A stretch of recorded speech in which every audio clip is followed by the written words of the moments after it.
Yes, Okay, perfect. we First do. of We all, do. yeah, perfect. Thanks. Uh, First of all, is everyone okay with us filming this webinar? If someone is not okay, just please let us know.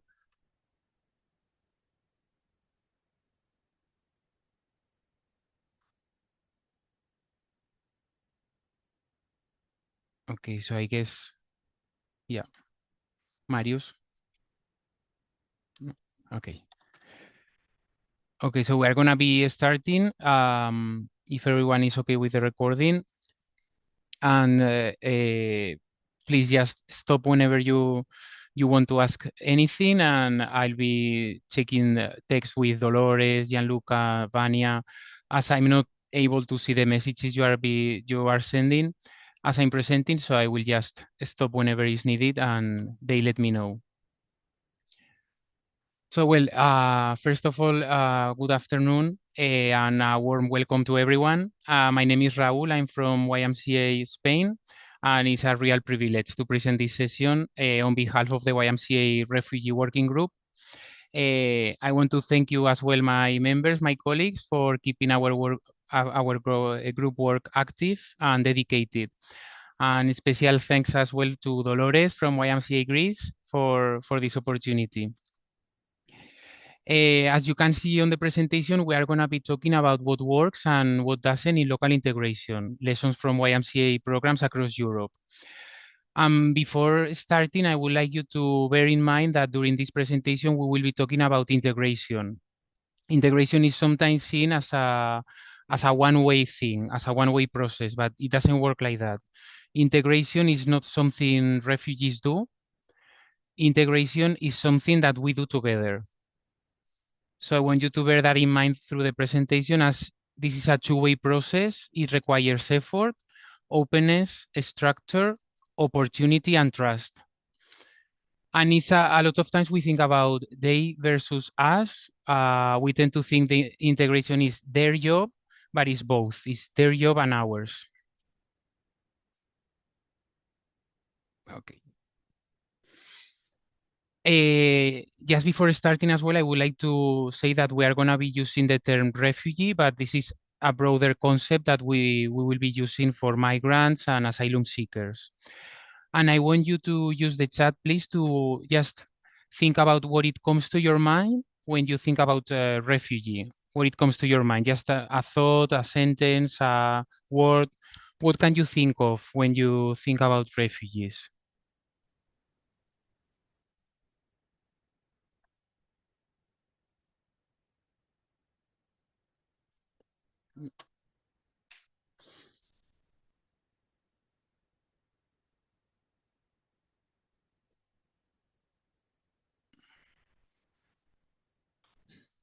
If Dolores or Gianluca, Marian, you want to tell me what is on the text, as I cannot see the chat. Sorry. Yes.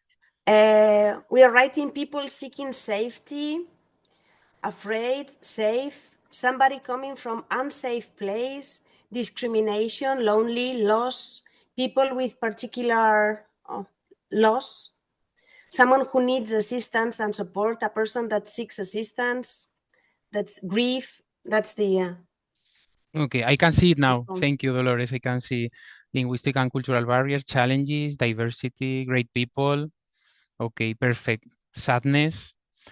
Okay, it was a kind of an experiment we did. We looked for the word refugees on Google. We saw all these pictures that you can see on the presentation, and we can see there, as you were saying, grief, sadness, uh, a lot of sometimes negative aspects around these people. But I want you to think about some other reality that we can see as well. These are refugees as well. This is some other images that we are not used to think, or maybe the media that don't show that much. And I think it's necessary to see the whole picture. The problem in integration sometimes is that we see only the vulnerability, but I think it's important to see the possibility. The other images were showing displacement, these others show possibility. So a positive aspect that that we should take into account as well. And I want to think as well that because what we see, that shapes what we expect, and what we expect shapes what we allow. So I think that's an important message here during this presentation, as we need to think about this double process that we were, this double two-way process that we were talking about. And then I would like to tell you that this is not a lecture, it is a conversation. I can see the messages now, so I will be reading you. Camera use is encouraged. I would love to see everyone's faces here. Active chat that you already are using it, great. And I want you to ask whenever you have any question, and I will stop and try to answer, me or any of my colleagues from the working group. We will be happy to do so. It is important as well to think that we are not only seeing what works in integration, but also what it slows down this integration process. So I think that's something important to bear in mind. Now we are going to present different stories from different YMCAs around Europe, and we are gonna see this through one object, through one story. We didn't want to do a presentation that it was really theoretical. We would prefer to present stories from different people, experiences, as sometimes refugees are seeing that they are only carrying needs, or um, they also carry expectations, they also carry dreams, they also carry skills, and so many factors, so many things that they can contribute to our societies. And then, as we wrote here, behind every migration route, there is a person, and behind every person, there is a story. So we're gonna be starting with Portugal.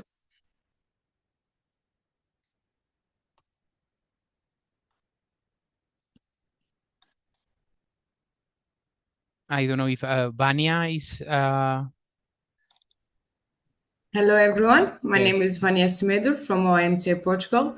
But who's going to start this presentation is Antonio Malvero, because he speaks better English than me. So he will present our projects of YMCA houses for Ukrainian refugees families. Okay? Okay. Antonio, Thank you. you can start it. Thank you, Thank Vania. you. Thank Thank you you, so much. Antonio. Thank you. Okay. So, good afternoon, everyone. I miss some of you because I know you. The others that I don't know, I don't miss that much. Okay. So the object that we have, I have to choose. I'm not seeing the presentation.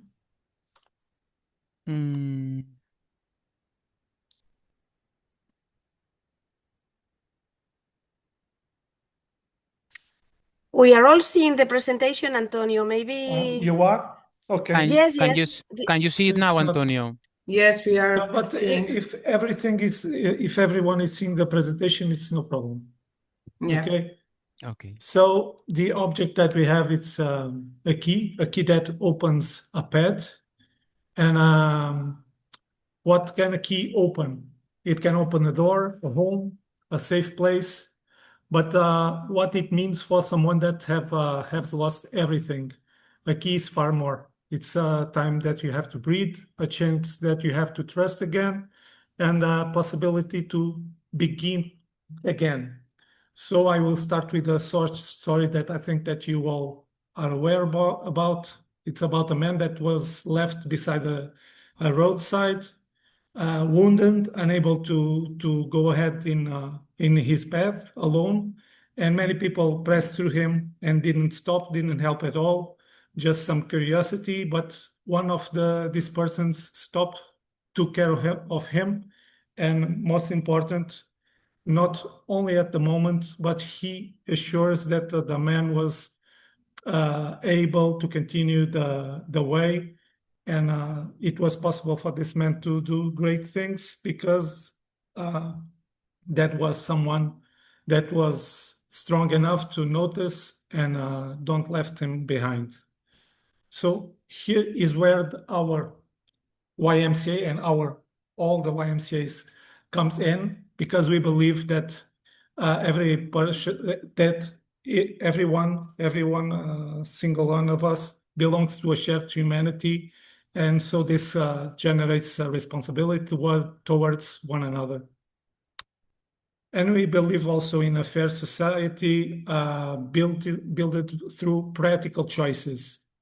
And we believe that young people can renew communities when they are given the opportunity to do so. So above all, as Raul said earlier, we don't see cases, we don't see documents, we see a person, we see people. And we ask, what is the first door that needs to be open? And this is a story of two young ladies, two refugees, that after an initial hosting that failed. It failed. They were left without a home, without immediate income, without support, and knowing nothing about Portugal. And it was a huge hurdle for them. At that moment, it was not possible for no one to do some long-term plans. So what was the first urgent question? I think that we can relate. Where I am going to sleep tonight. This was the first hurdle.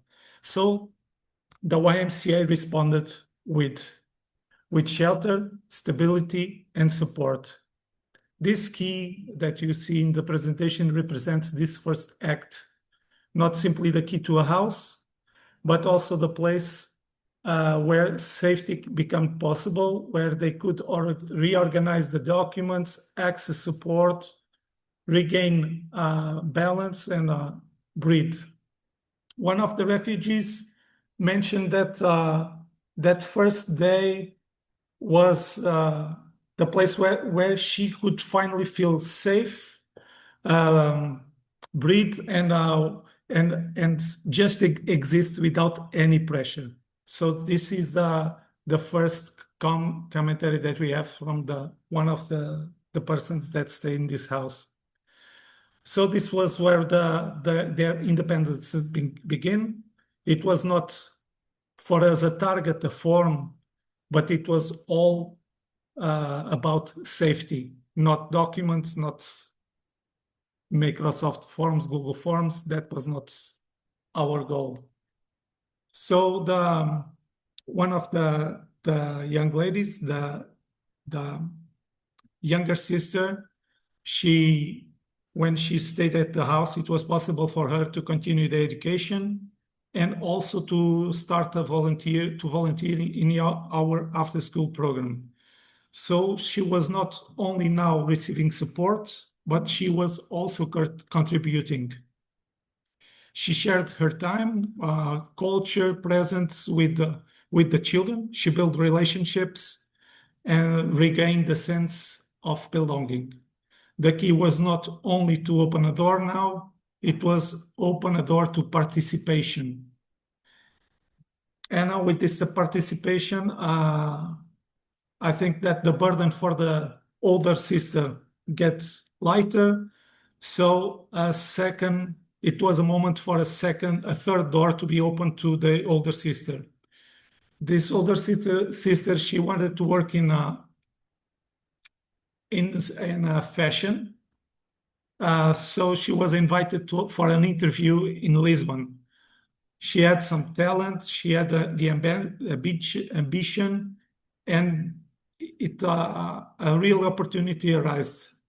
But it was also a really small barrier that for us probably it's really small, but it cost about 50 euros to go from Setúbal to Lisbon with all the transportations. So for many of us, it's a small expense, but in a moment of vulnerability, it can be the distance between staying where we are or reaching a dream. So the YMCA did not make the interview for her. We don't do anything. We did not build her career. We did not choose the future. We just removed the barrier. We support with the transportation. She reached the interview. She works as a professional model today, as we speak. Within 1 year after they left the YMCA, the sisters achieved financial independence. They continue their professional journeys. And this is not a story about saving someone. This is a story about creating the conditions for someone to take control of their life again. And this key, in reality, this key is not about the metal or the locker. This key represents every professional, every volunteer, and partner who made this possible. Those people that welcome these young ladies, the people that listen to them, the people that create the stability, and those who understood that the travel, it means much more than just a ticket for a bus. So I will end where we began. What a key can open. It can open a door, but at the right moment, it can also open safety, belonging, opportunities, and a future. And the key that we have today, what can open for others. Thank you. I hope that you enjoy it. And me and Vanya, we hope to have some questions. Thank you, Antonio, Vanya. Well, I don't have a question. I just wanted to think about what you said, that the YMCA removed the barrier. I think that's really meaningful because sometimes we tend to think integration happens because there are programs for it. But I think the integration happens because there are opportunities that become real, and you just did that real opportunity went through. So I think that's an amazing example, Antonio and Vanya. Thanks a lot. Thank you. Thank you all. Thank you. All. Thank you. Okay, we will be talking about Greece from Greece now. Dolores, thank you. Yes, it is my turn. Thank you so much for joining us today. Our object that we present from the YMCA Thessaloniki is a backpack. That is our object. YMCA Thessaloniki has been implementing refugee programs intensively since 2016, funded by different donors and serving different populations, from asylum seekers to beneficiaries of international protection, temporary protection, children, adults, families. Today, however, I do not want to talk about a specific project. I want to talk about how YMCA Thessaloniki tries to go beyond project requirements and uses its wider structure, activities, and community to create additional opportunities, as Antonio said, for the people we support. So this backpack represents the story of Mimi Mutova from Congo. Mimi, she was a beneficiary of one of our programs. She was living alone in Thessaloniki with her 4 children, aged from 2 years old to 12 years old. She attended Greek language courses at the YMCA Thessaloniki 5 times a week. The older children were in school, and the youngest was taken care of in the program. We had a recreational space for children. Like many single mothers, Mimi faced enormous challenges. She had no support network, very limited resources, very little opportunity to work or to study or to rest, or simply to have a little time for herself. Her entire life revolved about caring for her children. One summer, YMCA Thessaloniki offered places in our summer camp, one of our summer camps, to her 3 older children. I have to say here that YMCA Thessaloniki is famous for the summer camps. We have a very good reputation, and people are really keen to have a place there. But at first, Mimi refused. After everything she had experienced in her life, she was afraid to be separated from her children. She did not know the camp. She did not fully trust the idea. So we took time. We took it easy. We were showing her photos. We explained what camp is like, swimming in the sea, outdoor activities, new friendships, nature, games, and a safe environment. We arranged a meeting with the camp staff so that she could ask questions and feel reassured that her children would be well taken care of. And eventually she agreed. But then we had another challenge, the equipment, because as you all probably know, children need quite a lot of things to attend a camp. Towels, swimming suits, flip-flops, hats, t-shirts, sleeping bags, toiletries, and of course, backpack. Mimi simply could not afford these items for 3 children. So we made a list, a shared Excel list, and we shared it with the YMCA staff, volunteers, friends. Some people donated items, some people donated money, but together we managed to collect everything for the children. And what was the result? The result was amazing. The children already spoke Greek because they were already refugees. They had spent some time already in Greece. So they integrated perfectly. They made friends, they gained confidence, they enjoyed an experience that otherwise would have been impossible for them. And for 3 weeks, Mimi had something she had not had for a very long time, a little bit of rest. She knew her children were safe, were happy. I'm sure that many YMCAs in Europe offer camp scholarship for children who could not otherwise participate. But I want just to think about how a small intervention for families like Mimi can be very transformative. Sometimes integration is not about language classes, legal support, employment. Sometimes it is about a backpack, summer camp, and a community that comes together to make something possible. So that's my presentation. Thank you for listening. Congratulations. Thank you, Dolores. How important are summer camps? And that's a really perfect example of what we are talking today.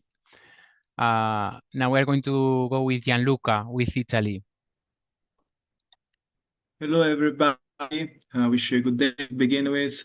And yes, we're starting from Italy now. And I have some questions for you because I'd like to make it as interactive as possible. So the first question I have is, what do you actually see in this picture? You can write here, there's just a few keywords if you want, and then we will take it from there. So you can see this picture, I guess. Can you? Okay, nice.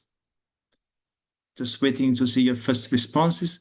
Technology, yes.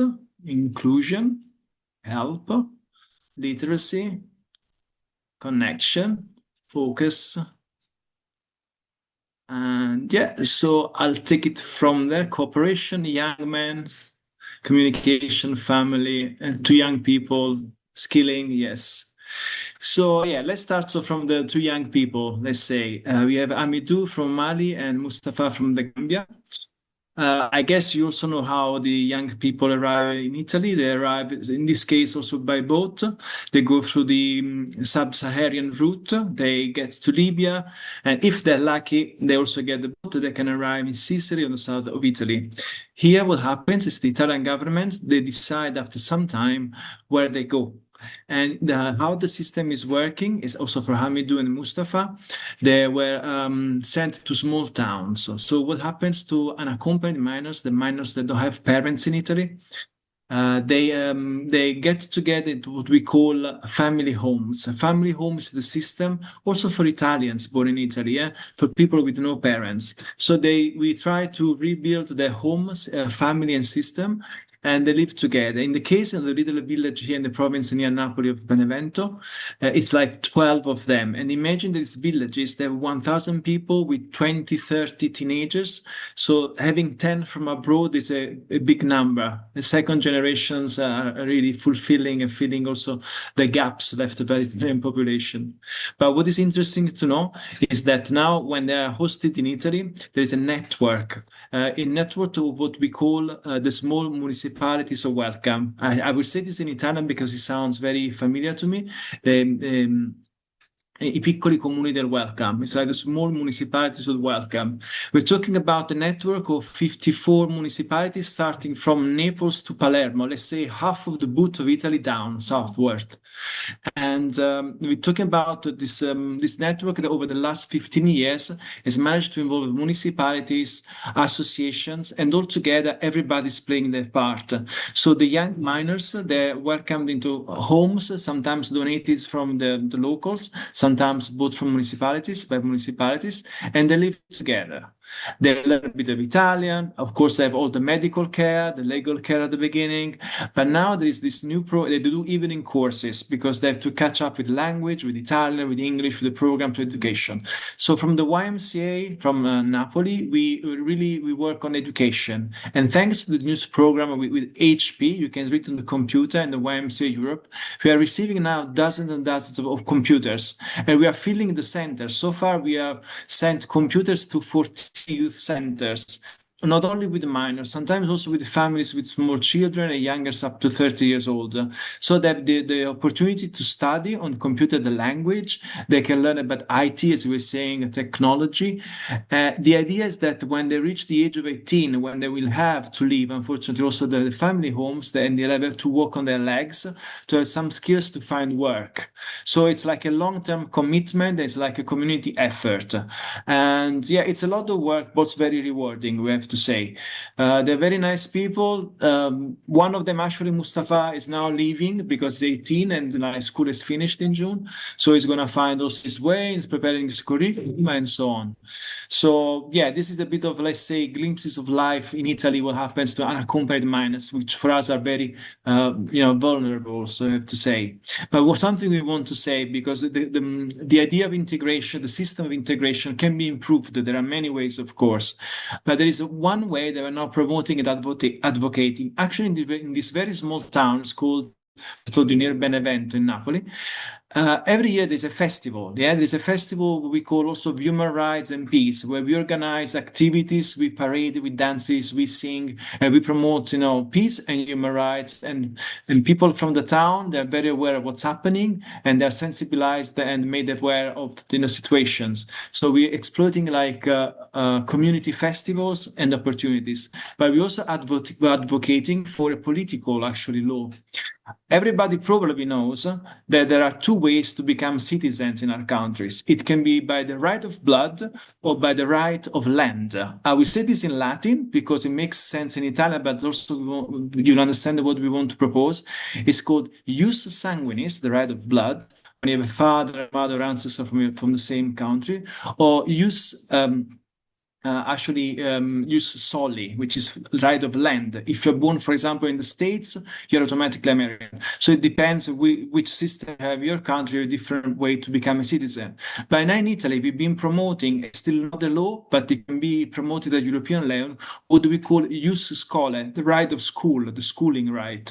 Basically, if you study for 3 or 5 years in primary school, secondary school, or university, you can become automatically citizen. You don't have to wait for somebody to marry you, or you don't have to wait, for your children to be born in a country. So you become, after 3 or 5 years, because you know the culture, you've embraced the language and the citizenship, you become automatically a citizen. We are promoting this initiative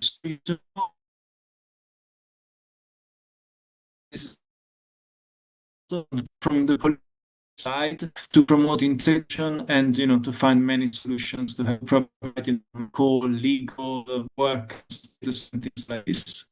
So thank you for yeah. Thank you, Gianluca. I think it was great you were talking about this initiative.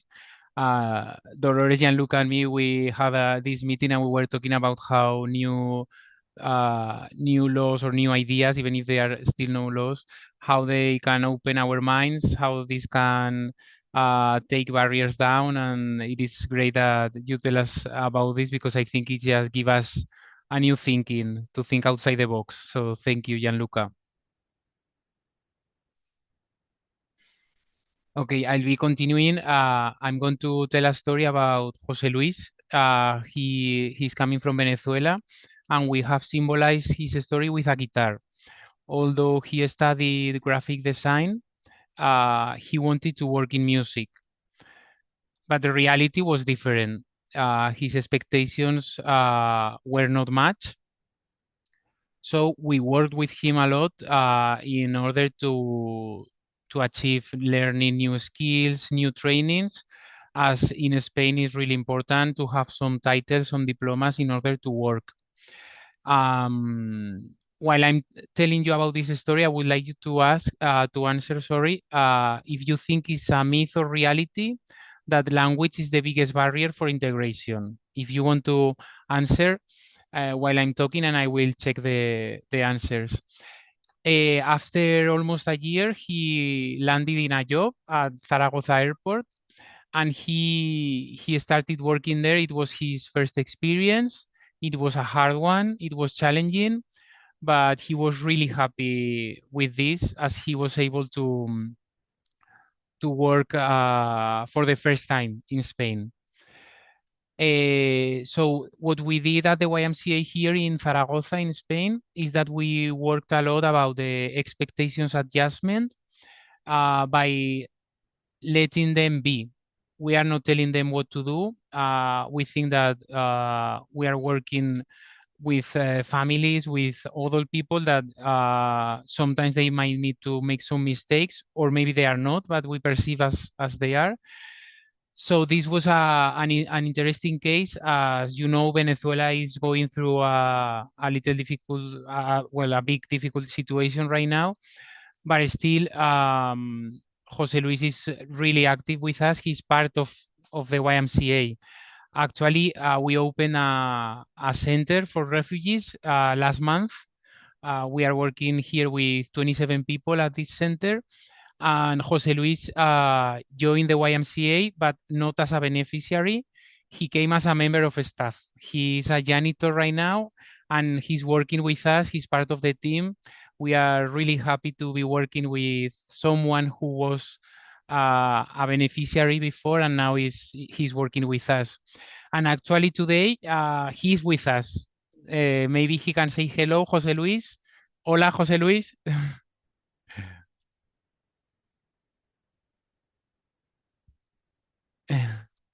Maybe I think, Hola, ¿me escuchan? sí. Hola, José Luis. Hola, hola. De verdad un verdadero placer y, y muy contento de poder compartir con todos ustedes. Agradecer a Inca por la oportunidad y el honor y el privilegio de poder estar en este webinar y poder compartir de las experiencias y crecer con personas que están comprometidas con el crecimiento, con la educación, con la inclusión y con el desarrollo de jóvenes y de familias que necesitan en el mundo. Gracias, José Luis. Well, José Luis was telling us that he's really thankful for the YMCA, for the opportunity. I wish he could speak English so he could actually speak himself, but I'm just translating that he's really thankful for being able to be part of the YMCA.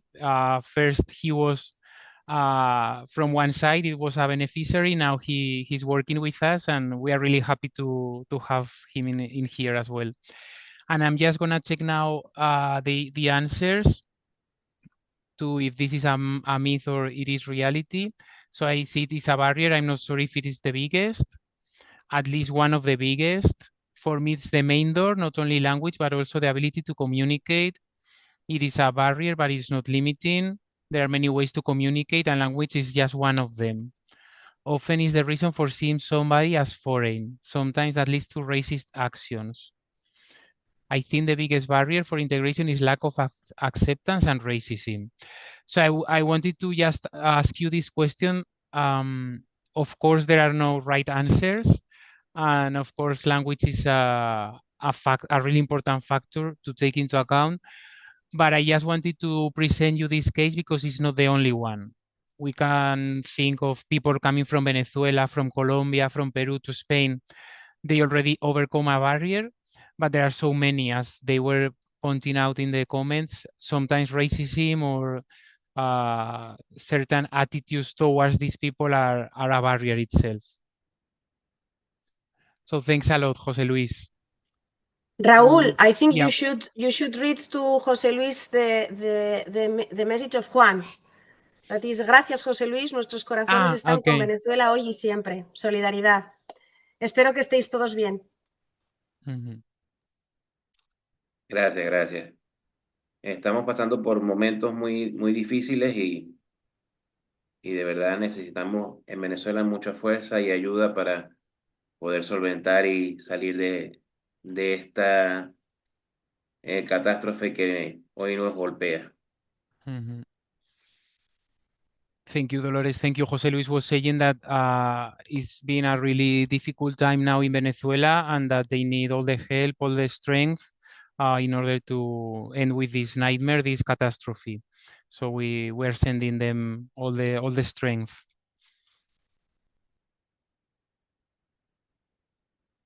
Okay, we'll go now with Romania, Marian. Hello, everyone. It's a pleasure and an honor for me to be here and to be able to present some study cases and some good practices from Romania.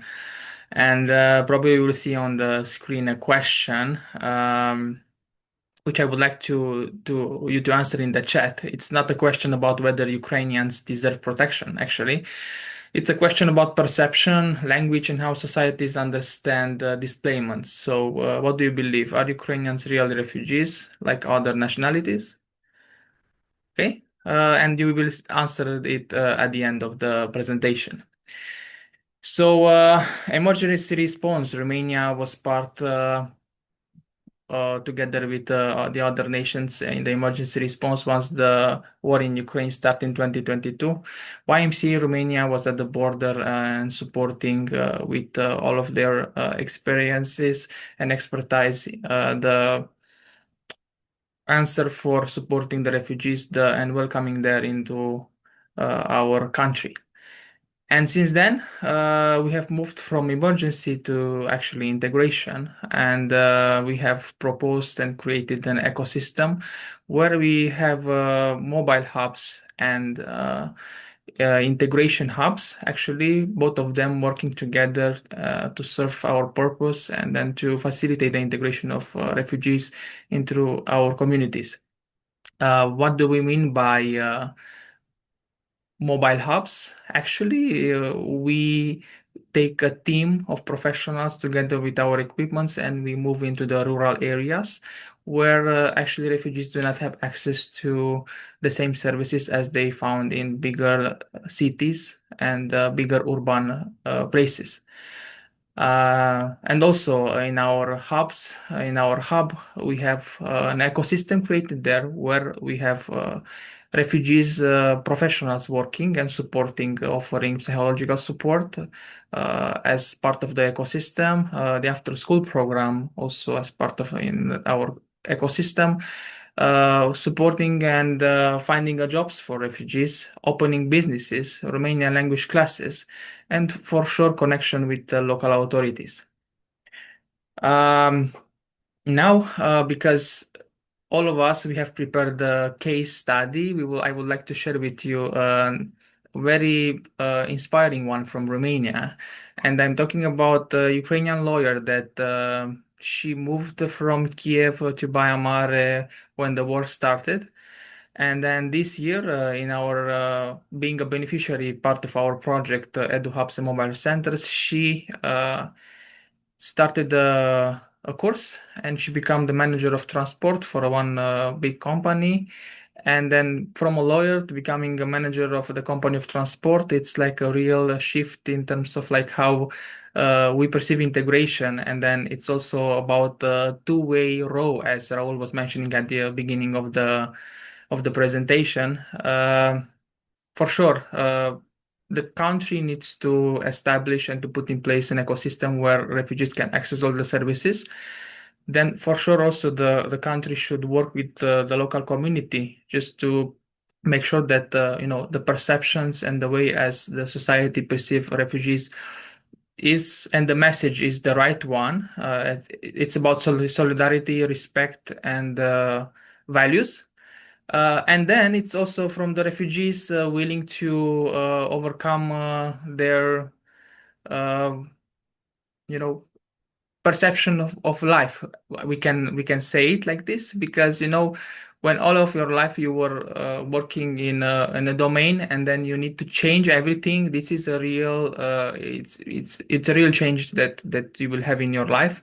And then what are we doing there? We are supporting and we are encouraging, and then we believe that through YMCA Romania they can find another way in their life, actually, to start again in Romania from zero. And then they should know that they have a strong partner to support them in their future plans. So, for sure, my question was somehow intrigued one, but for sure, if you are taking the UNHCR definition, if you're returning back then, so refugees are people who fled from their countries to escape conflict, no? And here we have closed the question. For sure, all the Ukrainians are refugees according to the international law. But of course, as I'm seeing in the chat, they have a different status. It's about temporary protection, and we know that the European Union had activated this status because to not put so much pressure on the asylum procedures to all countries. So yes, you are all right from the chat. I would like to thank you very much for everything. If you have questions, I'm here to answer.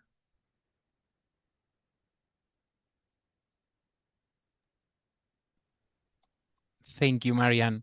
I think just talking about what refugee means would lead us to another webinar, to another. It is difficult sometimes to limit the concept, but I think it's great that you broke that up and we talk about it. Well, we saw already a few experiences from the YMCA Europe.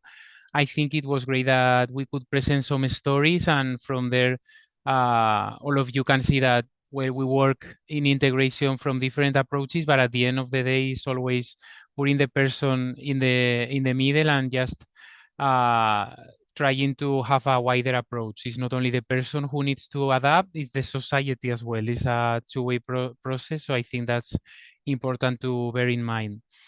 And well, this webinar is not only about what it works, it is also about what doesn't work.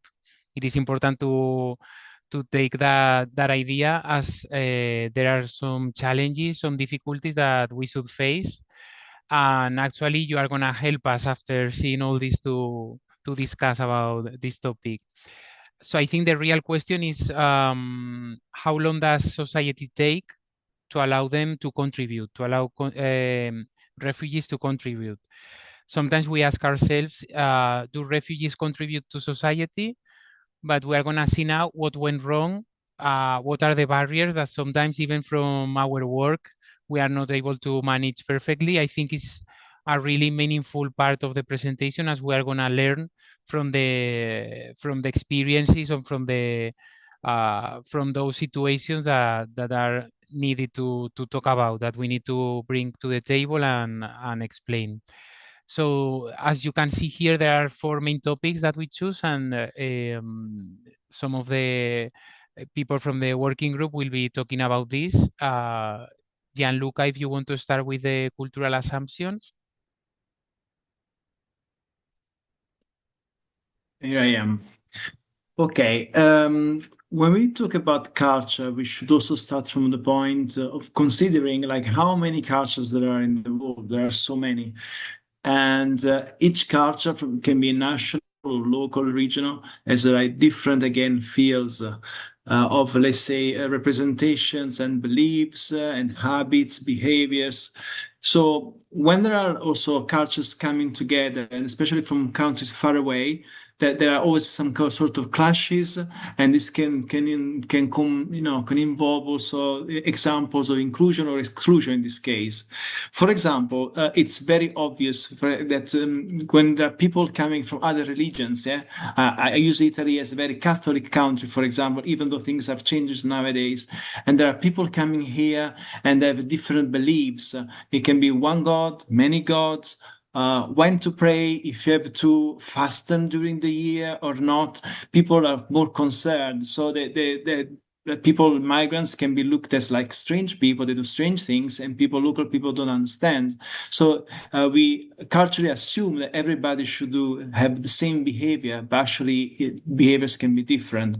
But it can be also to different other very simple things like what do you eat? If you look about like cultural habits, eating pork or not eating pork, it's sometimes something so basic but different that it can also lead to misunderstanding. For example, you cook for somebody, but you forget to cook for people who don't eat pork. So what do? And then it happens that you have to solve it. And also this can create some sort of clash or a sense of not being accepted. So again, depends how we look at it, but it can be also like related to the gender ideologies. For example, what is the relation in our cultures between men and women? Are we like an equal basis? There are some cultures where there are particular roles, and also when they come together in our country, sometimes it's difficult, to understand what people should do, what men should do, what women should do, or what we all should do.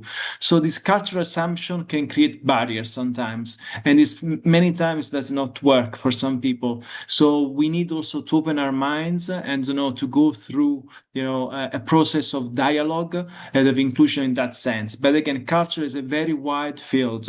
Can also regard work, school, and other aspects. But this is the beginning, let's say. Yeah, what do you have to consider? We all come from different habits, from different traditions, and when we come together, we have also come to terms somehow. Otherwise, we can exclude people, or we can be excluded ourselves. Why not? Mm-hmm. Thanks, Gianluca. I was typing on the chat that how people were eating was an issue, was a topic in our center, and some of the people were saying they are eating with their hands. So it took me a few days to ask them back, how do you eat pizza or how do you eat chicken wings? So then it stopped the complaining. But it's really important to have this present. Thank you, Gianluca. Marian is going to tell us about the staff challenges. Yes, tough challenges, more exactly about burnout in the intervention and emergency support. This is something that you are not prepared before in advance, as many trainings that you can have. You may receive trainings regarding on how to work with refugees, on how to adapt, also some guidelines on how to ventilate, but you will never know what you will actually find there. And then this is something that we have learned when the emergency response started, is the fact that we need to protect our staff more, and then to offer trainings and support, psychological support, of course, in order to know how to identify the signs of burnout, how to become aware, and then we always say that it's important for us to understand that we will never be able to help everyone on all or their needs. And this was something that we are working, and then we have worked with our staff, is the fact that we need to offer as much as we can, and as much as our mandate allows us. But whenever a situation comes, sometimes you are not prepared to face it. And then this is what something that we have experienced with our staff. And then we actually prepared for the next, hopefully will never exist, the next episode as the Ukrainian one was that. But now from our experience, we may say that we know how to identify the signs of burnout. We know how to identify when a staff is overwhelmed about their emotions. And then yes, this was one of the most important challenges that we have faced during the emergency response once the Ukrainian conflict started. Mhm. Thank you, Marianne. It's important to take care of those who take care of the rest. So thanks a lot. We will be talking about communication issues now.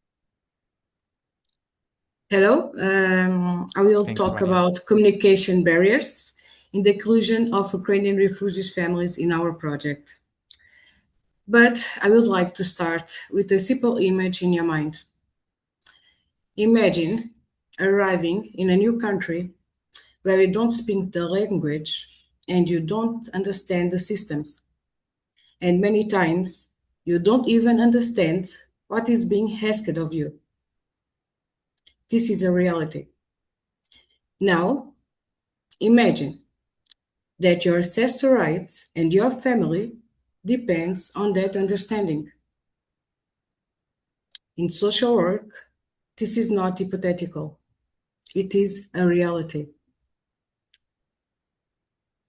In our case, when we have social support meetings with Ukrainian families, I always try to have a Ukrainian colleague with me to support with the translation. Her name is Olga, our colleague. She's the key for the intervention and for the success of this project. She works with us as a laundry and cleaning assistant and also provides to the community laundry of the project. Because of Olga, this laundry is also a safe place. The families are able to communicate openly without language barriers, creating an inclusive and welcome environment for everyone. Me and Olga, many times we have to go with these families to other services, not only as a professional, but as a bridge. Because when my colleagues are present in the social events, everything changes. The families, they speak more. They share what they feel and they need. But when this bridge, when the Olga is not there, the situation is completely different. The meetings became longer and more fragile. Why? Because we depend on online translation tools without someone to translate.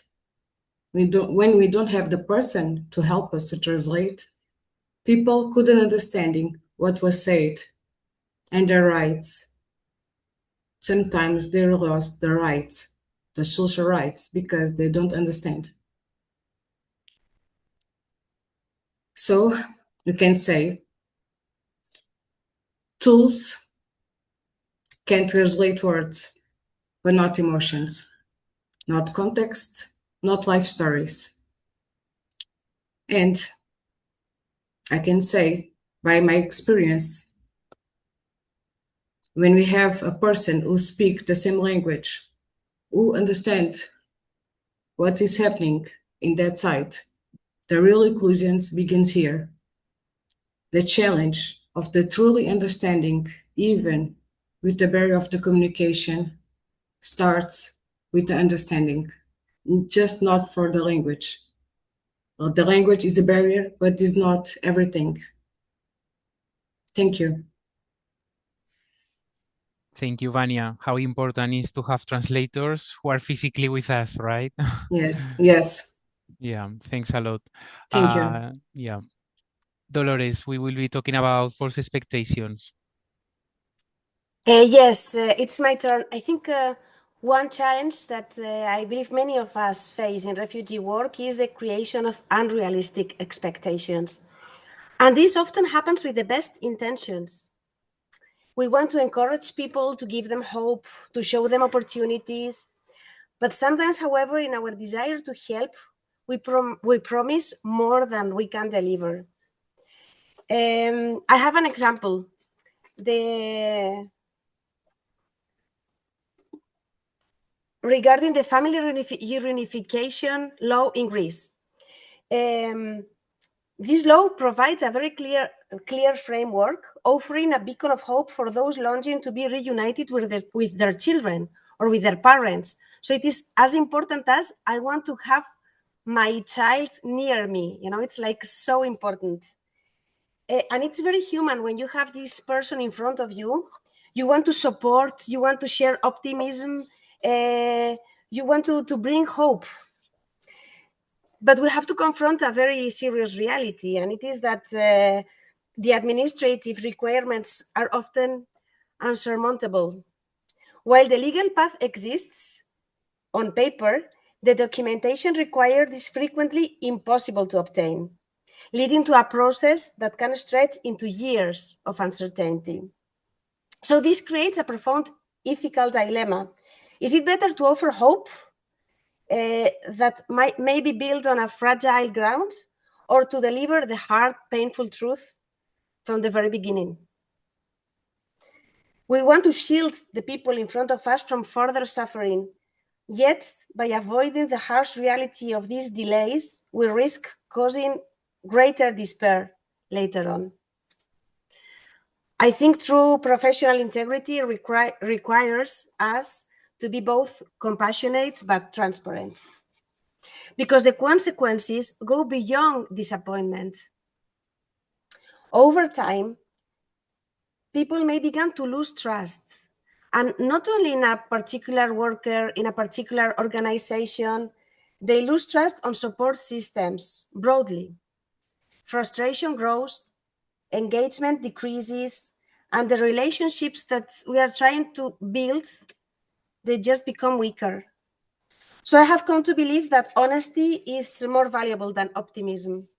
It is better to say, we will try, we will do our best, but I really cannot guarantee anything, rather than offer a certainty that does not exist.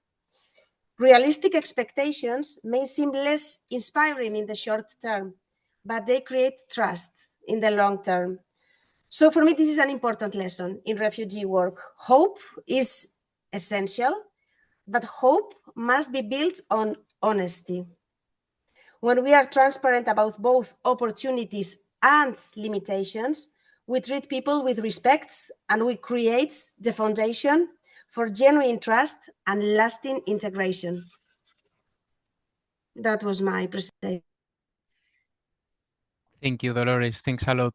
It is a great speech that you said. Social justice is not just about giving advantages, it's about removing unnecessary barriers. And by being honest, I think some of the barriers can be broke down, but it's difficult as in our job. So before almost ending the presentation, we have a game that we have prepared. We're gonna be dividing our session in 3 breakout rooms, and we will be talking about 3 different topics. So the first one, you will be talking with, it will be guided by Dolores, and we want you to discuss what would you do if your colleague is not being professional due to burnout. The second group, this will be random. You will just appear in one different breakout room. This one will be guided by Gianluca, and it is about an asylum seeker that is offered a job, but he declines the offer because he wants to work as a lawyer. The third breakout room, it will be with me, with Raul, and we will be talking what would you do if a refugee family with 2 minors don't want to move to a shared apartment even though there are no more options.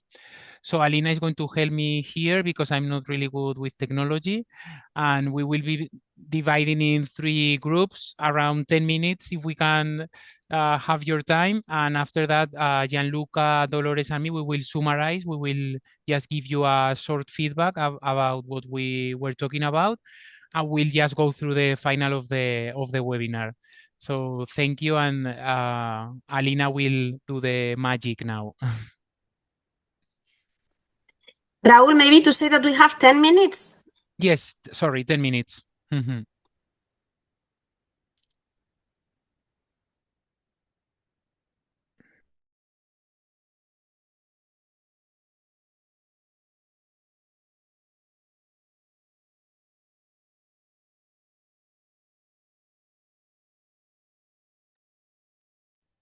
Hello?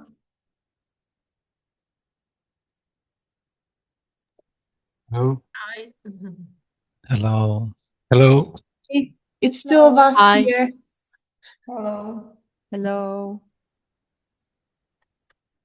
What's Hello. the theme? 10 minutes?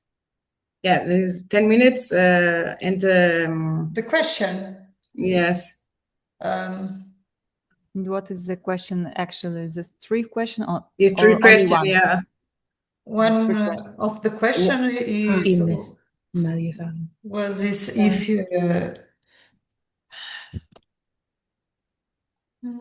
shouldn't be.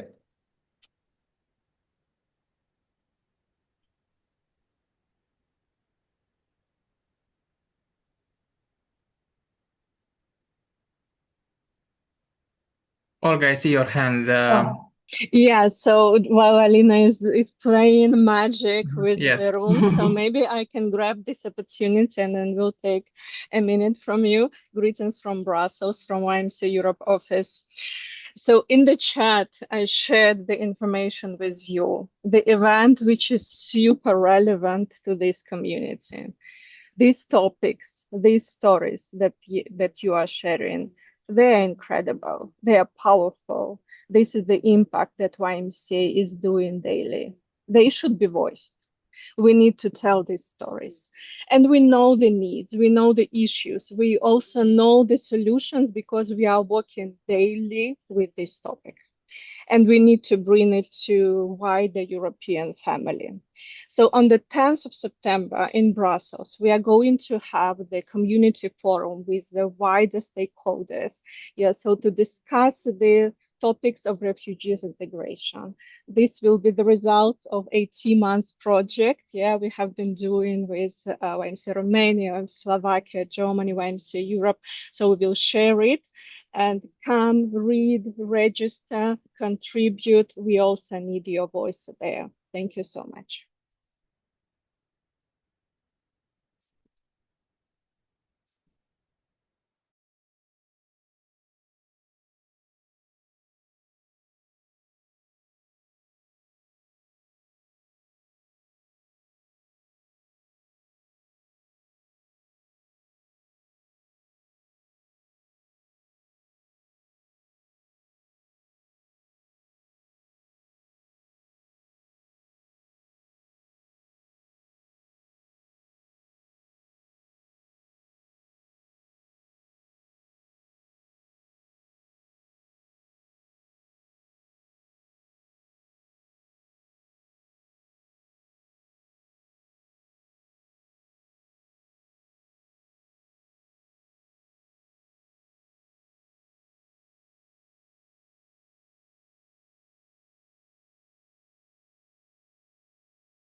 I think now we are all back. If you want to start, Dolores, by summarizing what you were talking. Sure.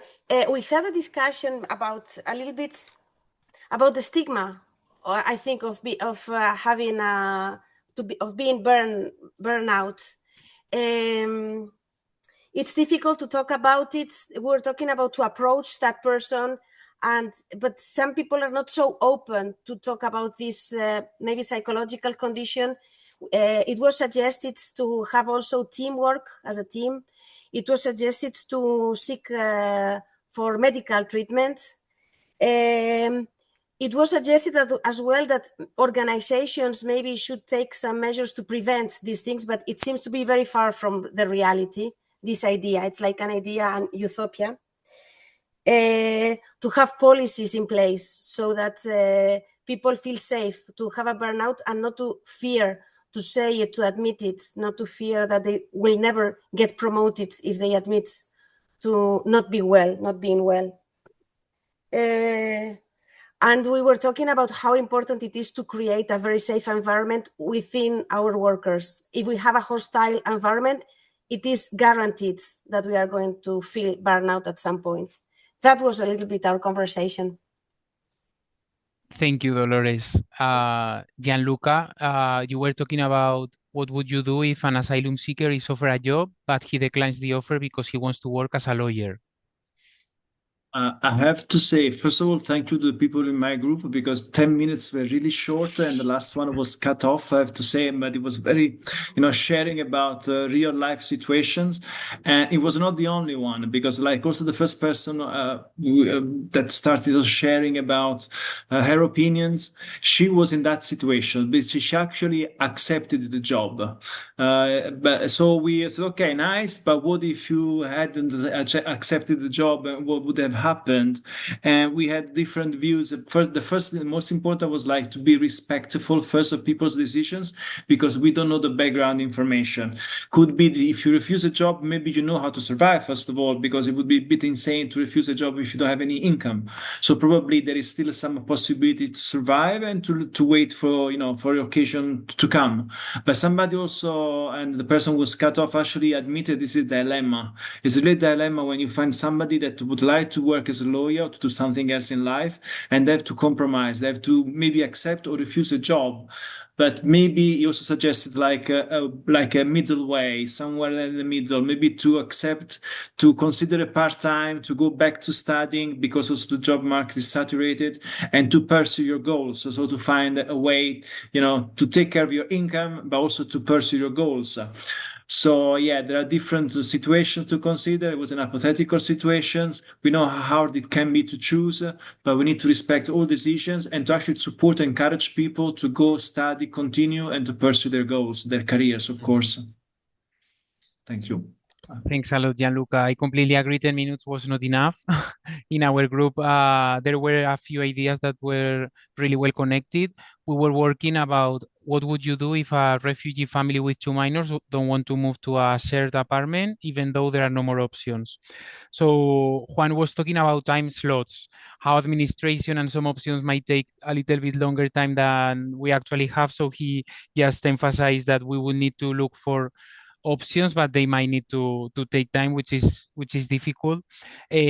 Olga pointed out that it is really interesting how some families or some people that are with in our programs, how they try to replicate the life they used to have before, and this is not possible. This is a new life that it cannot be the same as they used to have. So it was really interesting that Olga talked about this replication that is tried to be carried out by many families and many people. I didn't think about this idea, but now that Olga said, I completely understood what you meant. And then Carlos did talk about the need of having references in our society. It is important for them to know how our society actually lives. He gave the example of Spain. Most of us, we live in flats, so we are not going to be living in a house with a garden. So it is important for the people who are newcomers to know the reality, what's the expectations might need to be regulated according to our reality. So thanks a lot for the breakout rooms. I promise I'm not going to steal you much more of your time. It's just almost the last slide. So I just would like to say before answering these last questions on the chat, if you wish, that there is no perfect answer. And I think integration happens a lot in difficult decisions, actually. And in our teams, there are many of these discussions that you might have experienced today. We face them daily, and I think integration is made in difficult decisions, is made in how we are going to approach the case, how what are the sentences, the word that we might use with this family, how are we going to interact with them. So I just want to think about the power of decisions, not only ours, but of course the decisions that the people are taking through the journey. So we're gonna see. What do you think about what is one thing Europe still need to learn about refugees? If you have any suggestions or thoughts on how integration can be improved. I already talked about what Gianluca was saying during the presentation in Italy, that it allows us to open our minds when we think about new scenarios, when we think outside the box. So if you have any thought about this, you can just chat, and that we need them. Dolores, that's so true. We need them.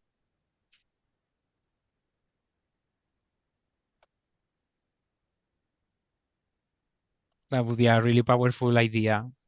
We need them volunteering to accompany and work side by side. Yeah, go together. Europe and its institutions shall reinforce the role of civil society organization as platforms for higher integration. Yeah, those are really, really great ideas.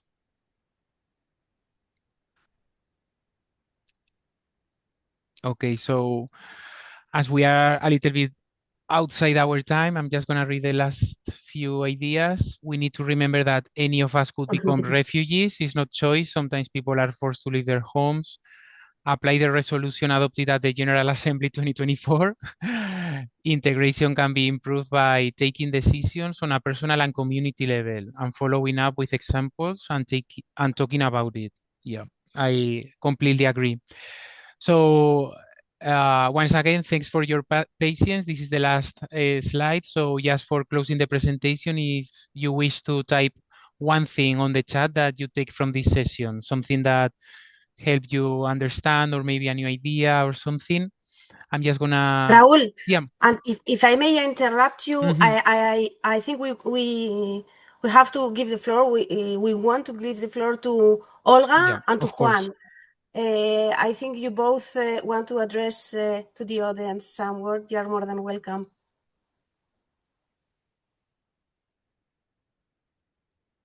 Yeah, thank you so much.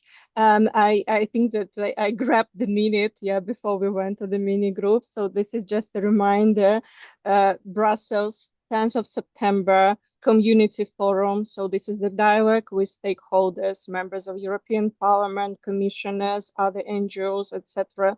So to bring all those issues and to promote them and give it a voice. Come, register, we are looking forward. Thank you so much. And thank you so much, Dolores. Thank you, everyone, each one of you in the working group for this initiative, for your leadership.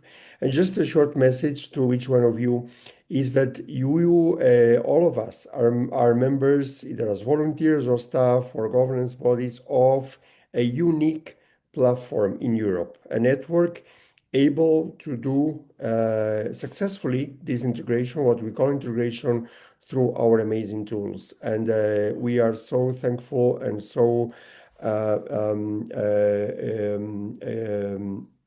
so thankful actually for the work you developed. So this is just our work of deep gratitude and for your inspiration. Thank you so much. Thanks a lot. I think Ed was asking how to register for the 10th of September, and I think Olga did put the link on the chat, right? I think that's the one, Ed, if you want to register. Absolutely. You go by the link, you read the full information, and you will find the registration link there. Thank you so much. With your permission, Raul, and moreover, on your emails this week, you will receive, all of you, the invitation and all the information about the September event. So check your emails. Doesn't matter that you maybe missed the chat link. On your emails, each of you, you will have the details. Thank you so much.